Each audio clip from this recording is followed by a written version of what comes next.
I do influencer baby name predictions and baby name consultations, and today we're talking about Emilie Kiser, who has a son named Trig. Emilie is a former Mormon and often considered the most perfect case study of Tik Tok success, from bootstraps and braid tutorials to 3 million followers. Emilie regularly hits over 1 million views with videos such as What I Ate This Day, Second Trimester, Self-Tan Glow-Up Routine, Monday Morning Vlog. Nearly 4 million people tuned in here to see floors mopped, dishes rinsed in this first Sunday reset post-moving video. If you took that number of people and laid them head to toe, forming a line, you could start up here, Nome, Alaska, shout out to Balto, and lay that line of people unbroken all the way to Dollywood, and you would still have a chunk of people left over. They're free to go get in line for the lightning rod. One person not getting in line for the park's fastest coaster is Emilie Kiser, because she's heavily pregnant. Maybe also Dolly Parton, because she's 79. Now they're team greening it, but if it's a girl, there's only one prediction, and that's Eloise, because back in May, Emilie said that. The much more interesting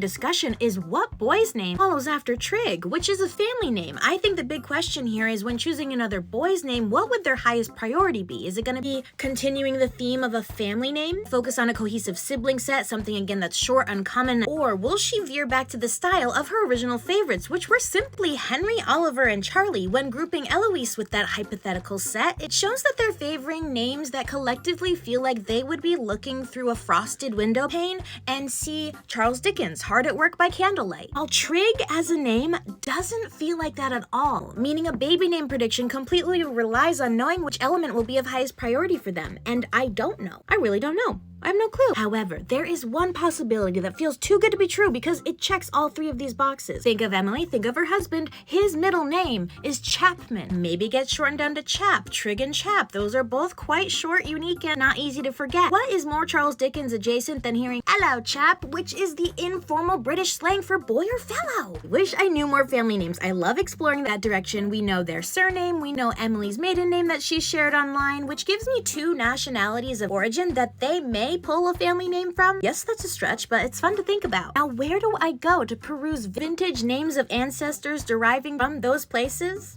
Well, I'm going to my own family tree. Ancestrally, the Kiser family and myself come from similar places, and I would assume the same sorts of names would be on our family tree. In fact, if I hadn't inherited my dad's surname, my own name could have been Emilie Kiser. Oh, I don't think my Monday morning vlogs would ever be worth watching. Never do the dishes. My predictions are Chapman or Chap, Crosby, Kiser, love it, Fitz, Wells, Taft, Shep, Witt, Graham, Radley or Rad, Patton, Bow, Dodge, Hutchinson, Hutch, Hatch, Hitchens, Atwood, Hendrick, Simon, August, Beckett, Bruin, Frederick, Henning, Anders. What do you think?